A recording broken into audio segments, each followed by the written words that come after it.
Hey, what's up, you guys? Welcome back to my YouTube channel. I can actually finally say that now because I posted my first video, so I got a notification. What the hell? Anyway, in this video, we will be diving into the similarities between Raven and Sailor Saturn.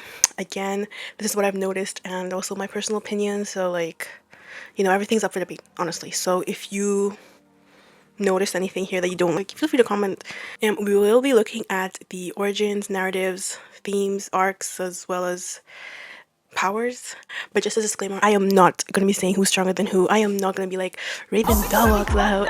Like, there will not be any multiverse beef going on. Trust. I don't care how much you pay me. I will not be joining any form of power scaling discussions in any form whatsoever because I'll be dragged, I'll be doxxed, fearing for my life, and I accidentally added, I think, a bit too much blush. The clips.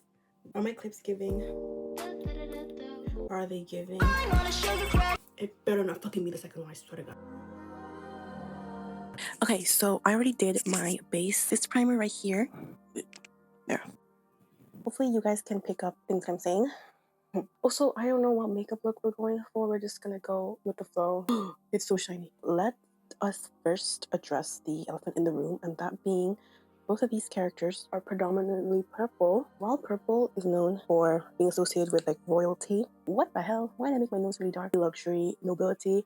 It's also linked with the spiritual aspects such as connection to the higher realm, spiritual insights, as well as mystery, which happens to be, these characters, like, they're very mysterious. Can't really tell. And I feel like both of them being purple reinforces their roles as outsiders with their respective teams. And also, I mean, like, the crown chakra is always depicted to be purple anyway. And plus, not to be all like spiritual or whatever, but like psychics, they usually use the crystal amethyst because it's purple, and also because it's associated with the crown chakra, and the crown chakra is all very like higher realm, higher consciousness-esque. Yeah, I would know that because I used to collect crystals, guys. Like, if you can already tell, I don't know. I don't know where my crystals are right now. Like, I really, after I moved, it just got lost. Anyway, also, in my opinion, I'd say both Sailor Saturn and Raven they embody a sort of cursed savior. They have to balance both of their apocalyptic powers and with their humanity. Not even just that, like, Sailor Saturn also, if you don't know, well, I'm pretty sure you know if you watch this video, but she is actually also part cyborg because of some freak accident that happened in her dad's lab. Her dad's like a scientist or whatever. So basically, her dad is very much literal psychopath, just like Raven's dad. Woohoo. Anyway, so besides the fact that they're both purple characters and they have that fuck-ass purple bob, I can't say that because I really like that hairstyle. I've always loved that kind of hairstyle. But anyway, besides the fact that they're both purple, they also have depicted to have like a light form and a dark form.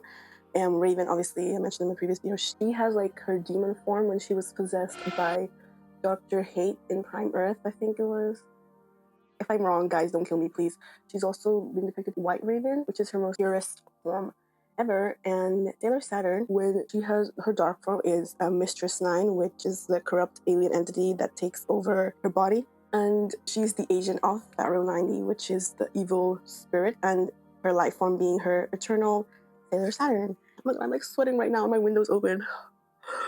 I hate summer. I had crooked teeth. I had a 1960s haircut. This time I'm gonna remember to do my eyebrows. Don't worry. I was thinking of doing my eyebrows like purple. I did one time my eyebrows lime green. Not my proudest moment. And I remember no matter how hard I tried to edit it or to make it look aesthetic, it just looked like pure shite. Okay, second point. They both actually do have very similar backstories, as they both kind of have like conflicting relationships with their fathers. Raven's dad being Trigon. I don't think I have to expand on that. Like, sorry, I'm gonna just call her by her human name.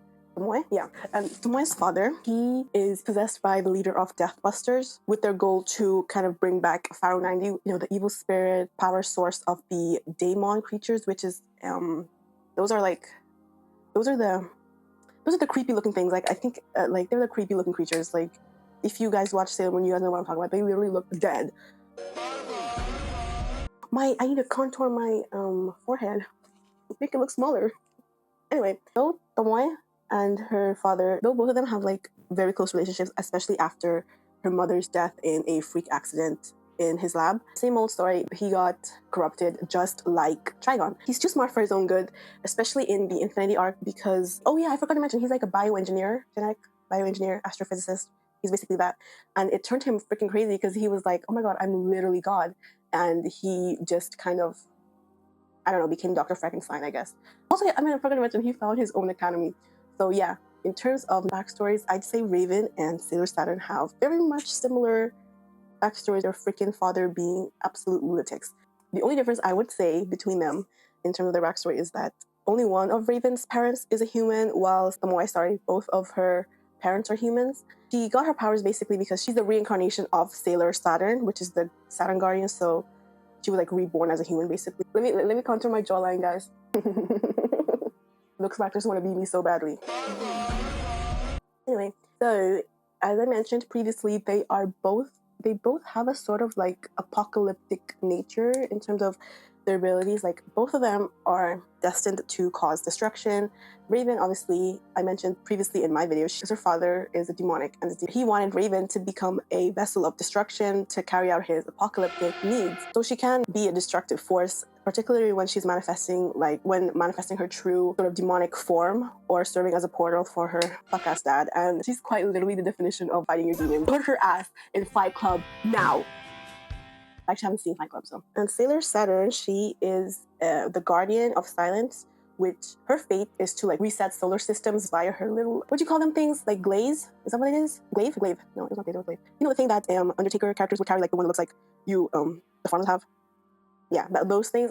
Her weapon represents silence, ruin, nothingness, destruction, death and rebirth, and chaos.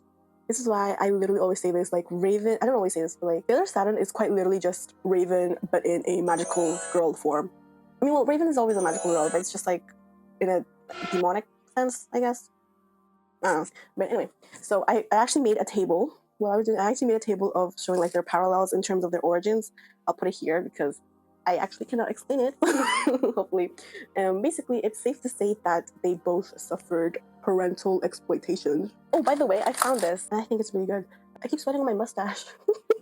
Oh my god, it reminds me of how, like, back in middle school, I'd always get made fun of for having, like, a mustache. That's because my hair is really dark. That's, like, showed up on my skin, and it's like, bitch, you have a mustache, too. You're just blonde. That's why it doesn't show up. I'm gonna do my lips first. I know it's not really, like, the usual routine. Like, you have to do your eyebrows first and your eye makeup or whatever, but do I give a shit? No, not one. How many fucks do I give? 0. I'll clean it later. Don't worry. It's fine. Oh my god, I used my brown lip liner and it just overlined the purple lip liner, so you can't even see the purple anymore. In terms of like background, they both got possessed. Like Raven got consumed by Trigon in the Judas contract, and her body became a gateway to Earth. And Hotaru's body, I changed her. I'm gonna call her Hotaru now because I don't want to be that person, but I wish she had like an English name. Wait, that's not nice. Because I know Asian people, when they migrate to like English-speaking countries, they would pick an English name because it's easier to pronounce. I'm literally reinforcing that by saying that. Fuck. Tomoe. Let me just call her Tomoe. Oh my god. Ooh, please. Tomoe, her body is hijacked by Mistress Nine, who steals Chibi-Usa, and Chibi-Usa is... Oh yeah, I forgot to mention, they're both best friends, who stole Chibi-Usa's pure heart crystal to summon this evil Pharaoh 90 spirit. Yes, so basically, in terms of possession and control, they definitely tick the box there. Okay, sorry, I forgot to say I'm using the other color now. Yeah. Anyway, this is literally just exactly like Raven's makeup, except no, there's actually no difference. Like, it's literally just Raven's makeup. Oh, I am so unoriginal. And they both also have their own sort of redemptive sacrifices, like arc, because Raven destroyed her father by embracing her human side, and Sailor Saturn banished the evil Pharaoh 90 spirit. But it cost her her life, which made her like reborn as an infant. Oh, that's another thing. Her age is very confusing because she was introduced, I think, she was first introduced as a 10-year-old, then she got regressed to a child. I know it makes no sense, but I feel like it does. Because if you think of Saturn, like, oh my god, I'm getting into astrology right now, I'm sorry, but like Saturn usually, it represents like rebirth and beginning and new beginnings. So it makes sense that her age is very like wish-washy. Yeah. And we're going to be talking about their powers now. Remember, we're not going to be power scaling them because I love them both equally, A. And B, I really am just scared for my life. That's why I don't really want to get involved in anything. But although I am going to say, like, Sailor Moon really does solo every anime character ever. I will make a video on that because I remember there was like a discourse going on. People are like, Goku actually solos Sailor Moon. And I'm like, bitch, read the fucking manga. Like, seriously, read the manga and you will understand why that is factually incorrect. Is that the word? Factually incorrect? I don't know. Actually, I'm gonna just finish my eyeshadow, then we'll get into powers soon. The power section of this little essay video thing requires my full sort of attention. That's why I have to. I remember when I used to smile like this to force out my dimples, because I only have like one dimple, and people made fun of me for that. No one made fun of me. It was just the voices in my head. Oh my god, Ravencore. She would not say that. Oh my god, she's not that funny. Girl, imagine. Oh, now I think I added too much. Oh, this looks fucked up. It's okay. Trust the process, guys. We trust the process here in this household. Guys, my makeup's done. So now that I've done my makeup, I can finally talk in peace. What do you guys think? In terms of powers, they both, as I mentioned, have a very destructive abilities. Like, they're very capable of destruction. Duh, that's what it means. Me, when I try to make my essay reach the word count. But they also go through a period, both of them, and I mean both of them, go through a period of rebirth. Raven, we're familiar with that. Like, she transformed into a white raven, which represents reaching your purest self. I'm basically just saying everything word for word, bar for bar from my previous video. I'm trying not to talk too much about Raven because you guys are familiar with her. If you watch my previous video, I keep mentioning. I really want you guys to watch my previous video. That's the message here. But anyway, in terms of weapons, that's where there's a difference, because Sailor Saturn actually has her own weapon. So she has the glaive. I think that's what they're called. I'll just correct it later. But yeah, she has like an actual physical weapon, which of course symbolizes death, and her destructive powers, and her duty being to end dying worlds so new worlds can emerge. She's able to, I guess, induce rebirths period in a cosmic level, basically. I think she's very powerful. I think she's like, oh my god, wait, I'm not supposed to power scale. Yeah, like, I know Sailor Moon is like the most powerful. Sailor Saturn, I think, comes in second. Wait, I'm not supposed to power scale. Oh! Yeah, like I said, she's in charge of bringing rebirth to solar systems in a cosmic level. But she's also very much have to be like super careful with her weapon, because if there's any like sudden breakage, or if she accidentally drops it, there will be like apocalyptic consequences. Her eternal form, it also amplifies her rebirth capabilities, which is actually very similar to, Raven. And Raven's powers, she doesn't have a weapon, obviously, but her powers derive from her soul self, basically her own malleable energy, and so it's very like eternal rather than external. But it allows her to use a lot of things like telekinesis and empathetic healing, and dimensional travels and astral projection, amongst others. She tries not to use her powers as much since it can overwhelm her, and if her emotions overwhelm her, she's gonna be very vulnerable, and Trigon's gonna like swoop in and be like, I'm gonna kill y'all. That's the fuck. I actually also made another table. If you guys can read fast, that's too bad. We're moving on. So, I'm joking. Let me just put it back. Yeah, the fourth point.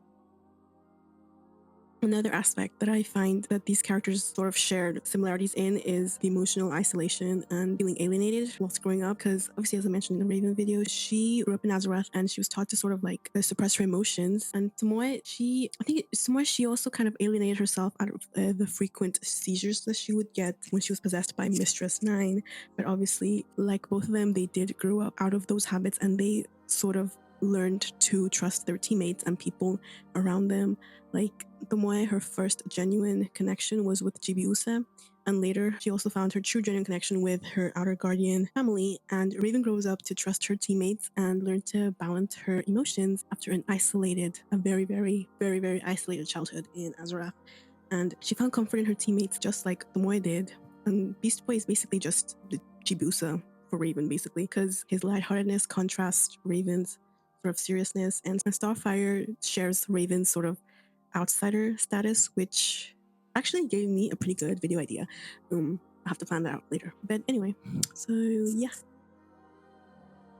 In the end, of course, I'd say that both Raven and Sailor Saturn transcend their roles as dark heroines to embody a universal theme, which is the coexistence of annihilation and compassion.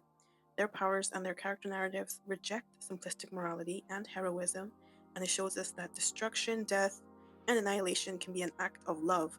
For example, Raven destroying Trigon's influence to save Earth, and Sailor Saturn destroying dying planets to spare suffering and encourage rebirth.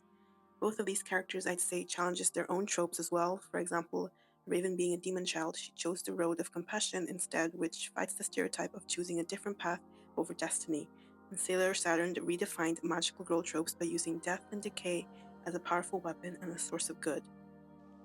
Thank you so much for watching. I really do appreciate every and any engagement. So, bye. Love you.